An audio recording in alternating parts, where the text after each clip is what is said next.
हाय रब्बा, अरे नास पीटी, पसीने बहा बहा के पूरे घर में पसीने की बाढ़ को बुलावा दिया है तूने। अरे तो मैं क्या करूं माँ जी, आप ही बताओ। अरे भगवान से गुहार लगाओ के उठा ले मुझे।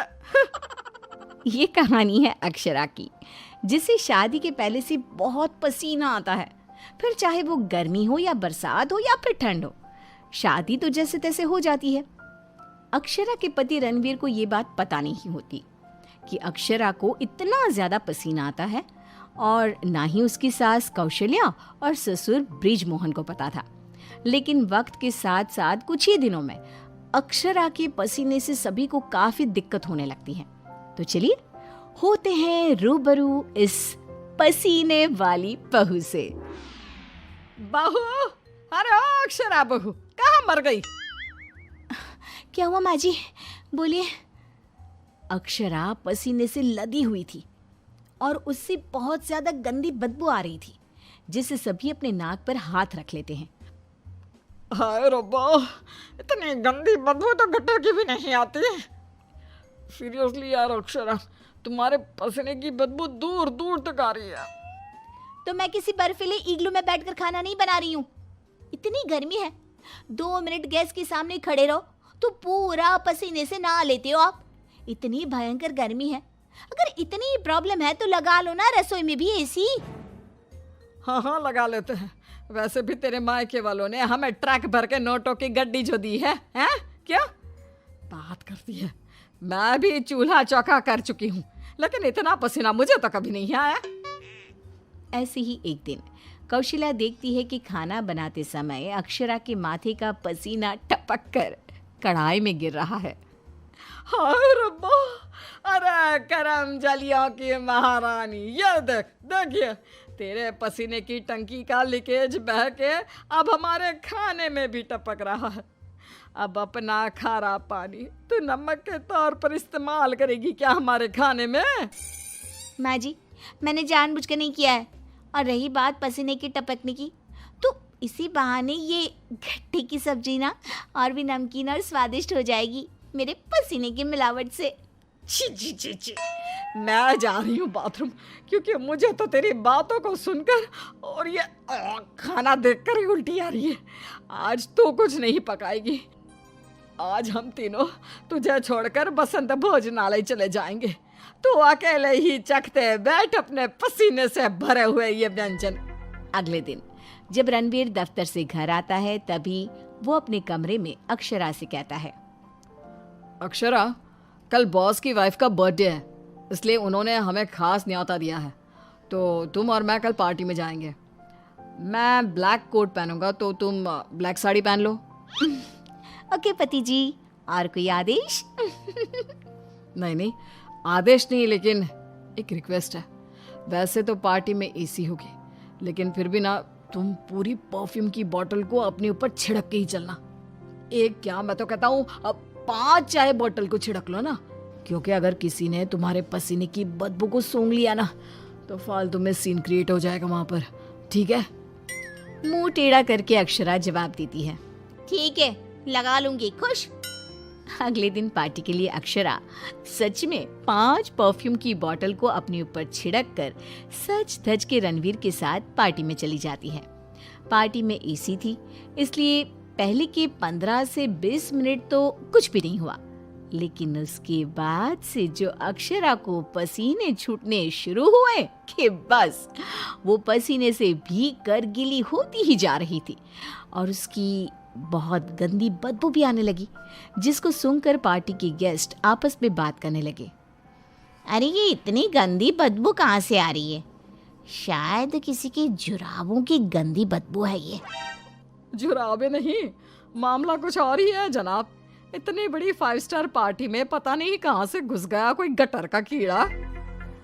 तभी रणवीर अक्षरा को धीरे से कहता है, तुम्हें कहो तो ना परफ्यूम, पाउडर और साबुन से 10 बार नहाना। लेकिन तुम्हें तो पता है ना कि मुझे पसीने छूटते ही हैं, चाहे कितना भी कुछ भी कर लूं। और उनकी ये बात बगल में खड़ी एक बूढ़ी औरत सुन लेती है और वो बवाल मचा देती है। अरे बाप रे, ये गंदी महक तो यहाँ से आ रही है। रणवीर की बीवी से देखो तो पूरे कपड़े भीग गए इसके पसीने से। सभी रणवीर और अक्षरा पर बहुत हंसते हैं। रणवीर घर जाने के बाद अक्षरा को खूब डांटता है। मिला दी ना पानी में मेरी पूरी मेहनत से कमाई हुई इज्जत।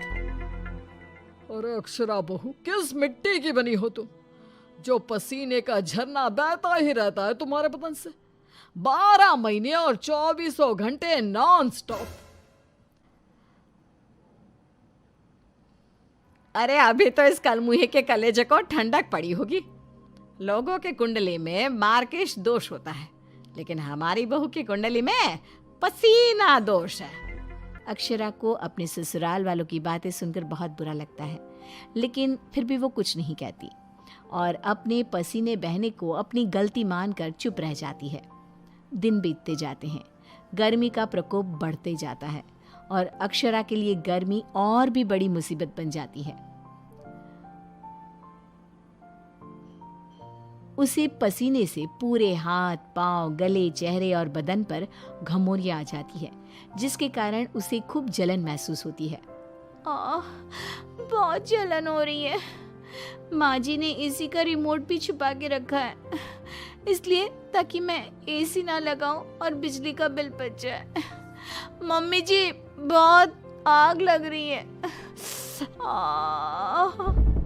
अक्षरा जाकर बाल्टी भर पानी अपने आप पर डाल देती है, तब जाके उसे थोड़ी सी राहत मिलती है। अक्षरा के पसीने से तंग आकर कौशल्या अब दिन रात घर में अगरबत्ती और अरोमा कैंडल जलाती। अच्छा हुआ जो रणवीर ने ये खुशबू वाली मोमबत्तियां ला कर दी, इनसे हर जगह अच्छी महक आ रही है। हाँ कौशल्या, बड़ी अच्छी सुगंध है, अगरबत्ती और मोमबत्ती दोनों की भी।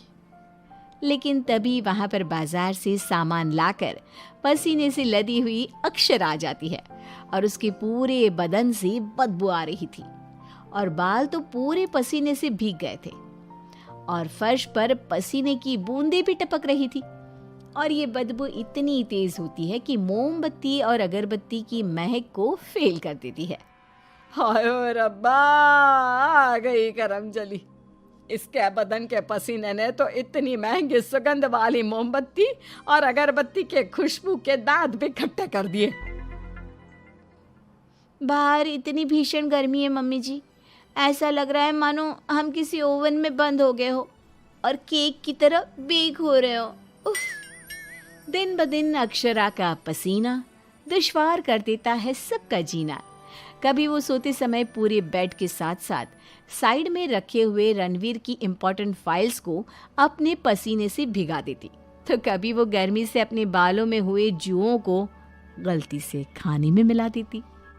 हाय रब्बा, आज तो हद ही हो गई, खाने में जुए। अक्षरा बस बहुत हुआ, अब और नहीं। अब तुम सीधा अपना बैग पैक करो और अपने मायके शिफ्ट हो जाओ।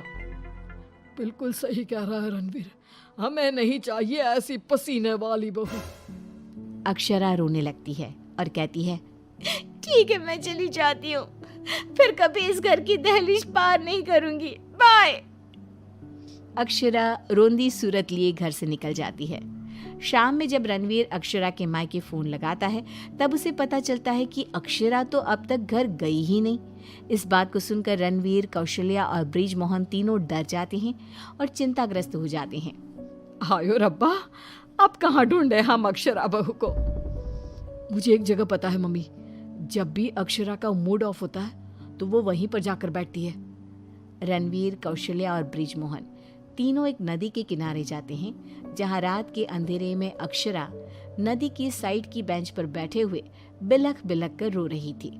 रणवीर तुरंत जाकर अक्षरा के गले लग जाता है और उससे तीनों माफी मांगते हैं। अक्षरा, हमें माफ कर दो, तुम्हें पसीना आना नेचुरल है, लेकिन तुम जानबूझकर नहीं करती हो ये, और हमने तुम्हें गुस्से में क्या क्या नहीं कहा। हाँ अक्षरा बहू, प्लीज माफ कर दे बेटा। तेरे इस पसीने को ना मैं यूं मिनटों में चुटकी बजाकर आयुर्वेदिक और घरेलू उपायों से भगा दूंगी, तू देखना बेटा। हाँ, और अगर उससे भी ना होए तो मेरे पहचान में मेरा एक डॉक्टर दोस्त है, तुम्हारे इस पसीने की तकलीफ का हम सब मिलकर डट कर सामना करेंगे। Thank you. देर से ही सही आप लोगों को मेरा दर्द समझ में तो आया। मैं बहुत लकी हूँ कि मुझे आप जैसे ससुराल वाले मिले। इस तरह ससुराल वाले आयुर्वेदिक उपायों से अक्षरा के पसीने की तकलीफ को मिटा देते हैं और अब उसे मामूली पसीना ही आता है और वो एक सुखी और चैन भरी जिंदगी बिताने लगती है।